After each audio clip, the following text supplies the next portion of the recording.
Shalom, selamat pagi saudara yang diberkati oleh Tuhan Yesus Kristus. Selamat pagi, selamat berjumpa lagi dengan perenungan Gracia Hope Compassion Channel. Hari sebelumnya kita satu di dalam doa, kita renungkan kebenaran firman Tuhan. Bapa, kami berdoa pada pagi hari ini, semua yang baik yang Engkau kerjakan di dalam kami. Engkau terus kerjakan hingga pada hari Tuhan Yesus datang menjemput kami pada kali yang kedua. Menjadi gereja yang menjadi mempelai Kristus, menikmati perjamuan kawin anak domba. Oleh karena Engkau ada setiap hari, maka kami beroleh kasih karunia Tuhan. Kami boleh hidup sebagaimana kami ada dalam pertolongan Tuhan. Setiap hari, Bapa di surga, kami mohon pertolongan kasih karunia-Mu. Jangan biarkan kami jatuh sampai tergeletak. Tapi biarlah selalu ada pengharapan di dalam kehidupan kami, Bapa. Sebab pengharapan di dalam Engkau tidak pernah akan sia-sia. Terima kasih Tuhan Yesus Kristus. Kami taruh pengharapan kami, segala ketakutan, segala kekhawatiran, segala serangan-serangan intimidasi iblis Tuhan. Kami percaya Engkau Tuhan yang menjadi perlindungan bagi kami. Perlindungan darah anak domba Allah yang kudus, tutup bungkus kami dengan kuasa darah anak domba Allah, menjadi bagian kami. Ini doa kami, harapan kami di dalam nama Yesus Kristus Tuhan. Kami bersyukur, kami sambut firman-Mu. Amin. Selamat pagi, saudaraku. Biarlah kita selalu bergandengan tangan dengan Tuhan Yesus.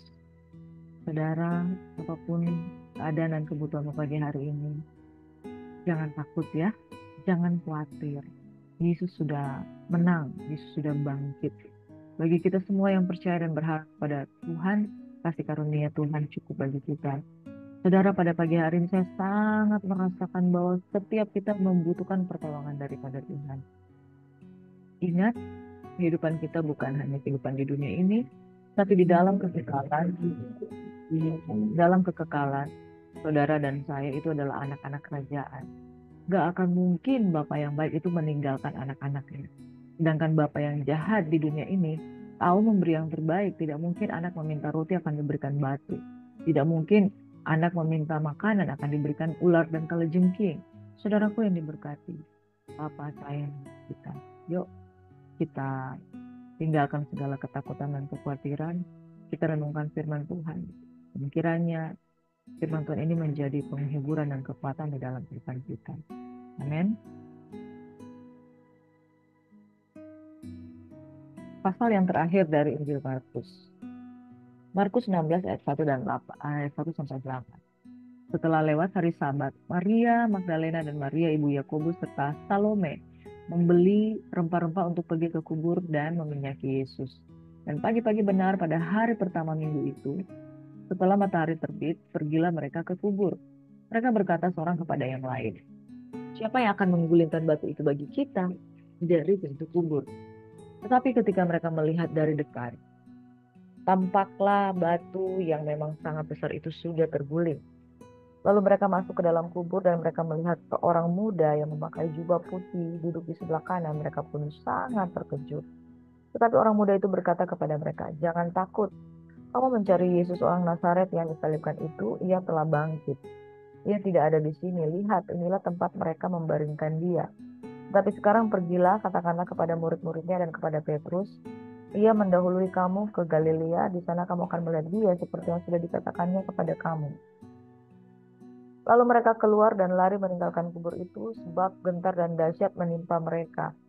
Mereka tidak mengatakan apa-apa kepada siapapun juga karena takut. Dengan singkat mereka sampaikan semua pesan itu kepada Petrus dan teman-temannya. Sudah itu Yesus sendiri dengan perantaraan murid-muridnya memberitakan dari timur ke barat berita kudus dan tidak terbinasakan tentang keselamatan yang kekal itu. Saudara, mari kita sudah belajar tentang Maria Magdalena yang setia sampai akhir, dan dia datang ke kubur Yesus meminyaki, ingin mengurapi dan meminyaki Yesus dengan rempah-rempah. Sampai di sana dia melihat bahwa Yesus tidak ada. Jadi Maria Magdalena dan Maria ibu Yakobus itu ada beberapa istilah, beberapa nama yang kita tahu. Maria Magdalena, Maria ibu Yakobus, serta Salome. Dan saudaraku yang diberkati oleh Tuhan Yesus Kristus, ternyata Yesus telah bangkit, Yesus telah menang, Yesus hidup. Tidak selalu saudara ketika kita mendengarkan satu janji nubuatan firman Tuhan dan kita langsung paham pada waktu itu juga. Tetapi murid-murid Yesus dan perempuan-perempuan yang melayani Yesus, mereka yang sudah mendengar kabar bahwa Yesus akan mati dan bangkit pada hari ketiga, bahkan ketika mereka mengalami peristiwa ajaib itu, mereka tetap terkejut dan mereka tidak siap. Sebabnya saudara, setiap perkataan janji firman Tuhan nantikanlah dengan sungguh-sungguh, ya nantikanlah dengan sungguh-sungguh, karena tidak setiap saat bahwa janji firman Tuhan itu ketika datang atau tergenapi kita betul-betul paham. Kita kadang-kala tidak mengerti. Saudaraku yang diberkati, mereka pergi ke kubur Yesus dan di sana ada malaikat yang menyatakan bahwa Yesus sudah bangkit. Mereka pergi, kemudian mereka mengatakan pada murid-murid Yesus tentang peristiwa yang sudah mereka saksikan, mereka alami. Mereka dengan singkat mereka sampaikan semua pesan itu, bahwa Yesus dengan perantaran murid-muridnya kemudian memberitakan berita yang kudus dan tidak terbinasakan tentang keselamatan yang cepat. Saudaraku yang diberkati oleh Tuhan Yesus Kristus, orang yang bergaul karib dengan Tuhan diberitahukan perjanjian Mazmur 25 ayat 14. Oleh karena perempuan-perempuan ini takut akan Tuhan dan mencari Yesus, maka mereka menemukan penggenapan janji firman Tuhan, mereka saksikan dengan mata kepala mereka sendiri. Luar biasa saudara. Maka mari kita menjadi orang-orang yang setia menanti-nantikan Tuhan, dan maka kita akan melihat jadi firman Tuhan digenapi dalam hidup kita. Markus 16 ayat 9 hingga 20 firman Tuhan berkata, setelah Yesus bangkit, pagi-pagi pada hari pertama minggu itu ia mula-mula menampakkan dirinya kepada Maria Magdalena. Daripadanya Yesus pernah mengusir 7 setan. Lalu perempuan itu pergi memberitahukannya kepada mereka yang selalu mengiringi Yesus dan yang pada waktu itu sedang berkabung dan menangis. Tetapi ketika mereka mendengar bahwa Yesus hidup dan telah dilihat olehnya, mereka tidak percaya. Sesudah itu ia menampakkan diri dalam rupa yang lain kepada 2 orang dari mereka ketika keduanya dalam perjalanan ke luar kota. Di Injil sinoptik yang lain itulah 2 orang murid yang menuju Emmaus. Lalu kembalilah mereka dan memberitahukannya kepada teman-teman lain, tapi ketika mereka pun teman-teman itu tidak percaya. Akhirnya ia menampakkan diri pada ke-11 orang itu ketika mereka sedang makan, dan ia mencela ketidakpercayaan dan kedegilan hati mereka oleh karena mereka tidak percaya pada orang-orang yang telah melihat dia sudah kebangkitannya. Lalu ia berkata kepada mereka, pergilah ke seluruh dunia, pergilah beritakanlah Injil kepada segala makhluk.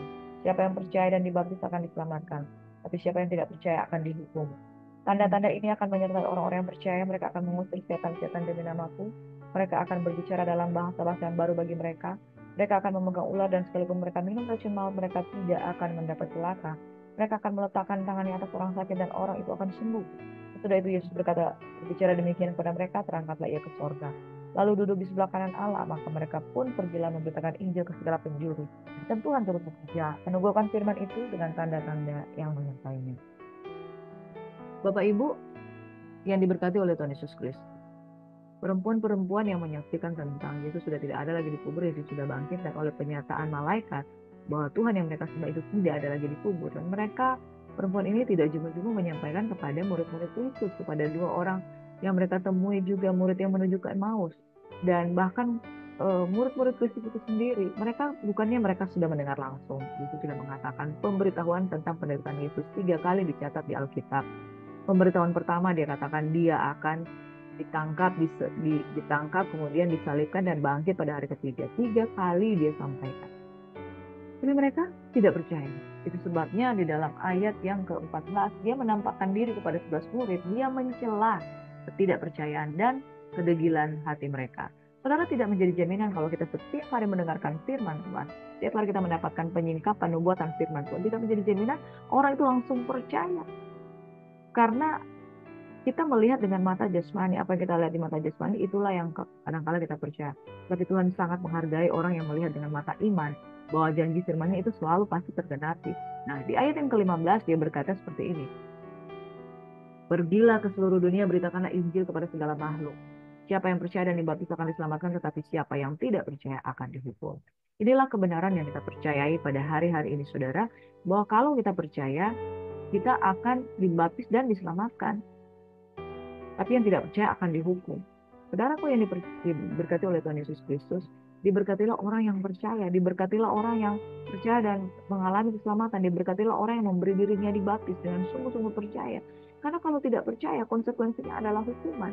Bahwa semua orang di luar Kristus itu akan binasa. Semua orang yang tidak percaya akan dihukum. Ini kebenaran, ini hukum, ini ketetapan daripada Tuhan. Kalau tidak percaya, dihukum. Kalau percaya, saudara selamat. Nah, saudaraku yang diberkati, bahkan di sini bergandengan. Tidak dikatakan siapa yang percaya atau dibaptis. Jadi percaya dan dibaptis itu bukan pilihan. Yang kedua, percaya dan baptisan itu adalah serangkaian koin mata uang. Sisi kiri sebelah kanan itu mata uang. Artinya percaya dan dibaptis itu merupakan satu perintah Tuhan. Siapa yang percaya dibaptis. Saudara kalau pacaran harus menikah dong. Karena itu the ceremonial is menikah. Begitu juga dengan percaya. Bukti peneguhan dari percaya itu dibaptis, saudara.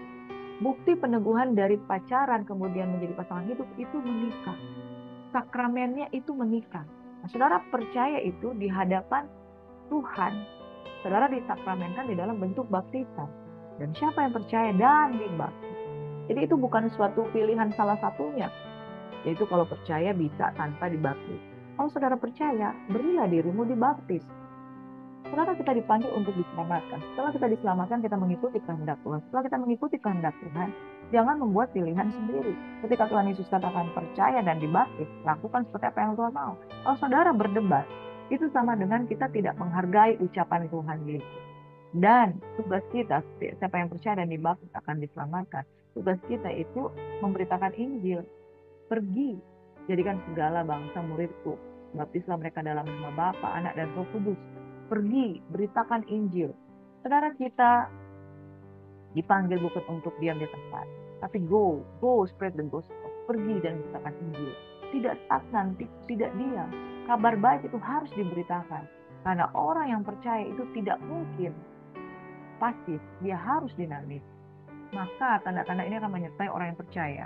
Mengusir setan demi namaku, berbicara dalam bahasa baru, memegang ular, minum racun maut, tidak akan mendapat celaka, meletakkan tangan atas orang sakit itu akan sembuh. Yesus terangkat di sorga, dia duduk di sebelah kanan, dan murid-murid memberitakan Injil. Tuhan bekerja mengumpulkan firman itu dengan tanda-tanda yang ketentuan pada pagi hari ini, saudara, kalau kita sungguh-sungguh percaya seperti perempuan-perempuan yang setia itu, termasuk Maria Magdalena, saudara akan menyaksikan perbuatan Tuhan yang ajaib. Saudara tidak akan ketinggalan satu momen penting Tuhan di dalam kehidupannya. Ketika saudara percaya, perjanjiannya akan diberitahukan kepadamu. Murid-murid Tuhan yang setiap hari bergaul dengan dia, 3 kali disampaikan tentang kematian dan kebangkitan Yesus. Tapi apa yang terjadi, saudara? Ketika mereka mengalami langsung bagaimana Tuhan itu bangkit, mereka tidak percaya. Saya mau katakan, saudara, bahwa persoalan percaya itu bukan persoalan membalikan telapak tangan. Karena iblis ingin engkau tidak percaya. Rahasia dari orang yang percaya bahwa seperti pintu yang terbuka, mujizat itu nyata, keselamatan itu terjadi, peneguhan Tuhan itu terjadi, bahkan hal-hal yang hebat, yaitu orang-orang yang percaya itu bisa mengusir setan.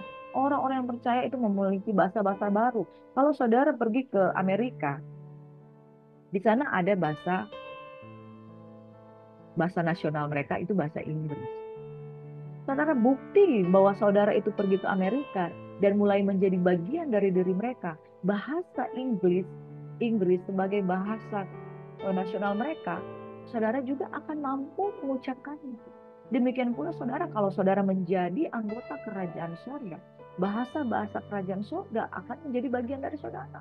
Makanya jangan memandang enteng kalau kita berkata bahwa kita memiliki bahasa-bahasa yang baru.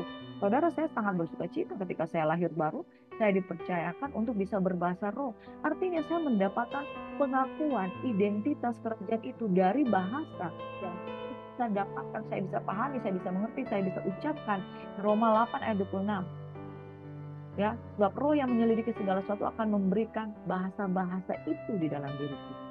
Karena kalau kita masuk menjadi orang percaya, kita menjadi warga kerajaan sorga, ada satu privilege dalam kehidupan kita.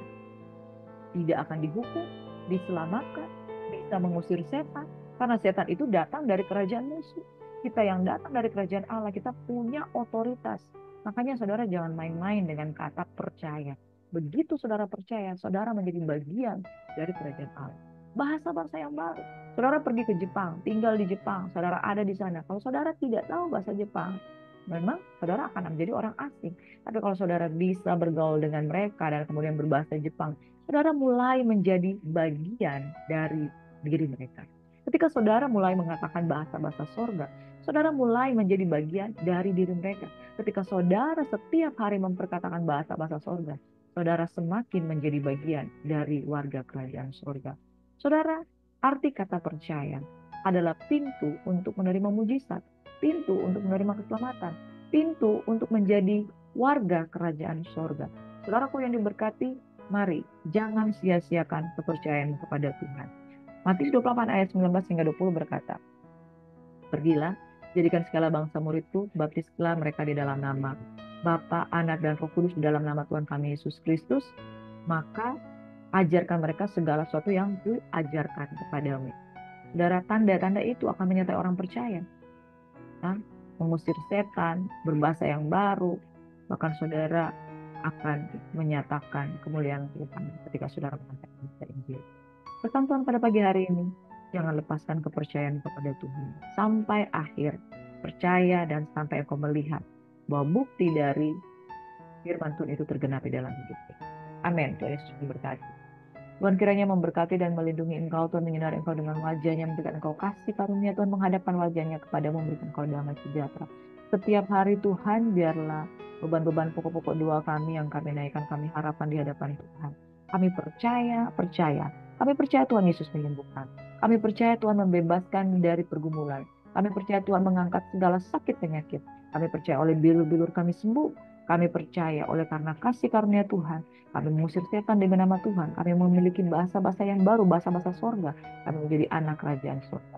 Di dalam nama Yesus Tuhan, segala utang-utang dosa dibayarkan oleh Kristus. Segala hutang-hutang keuangan ditebus oleh Kristus.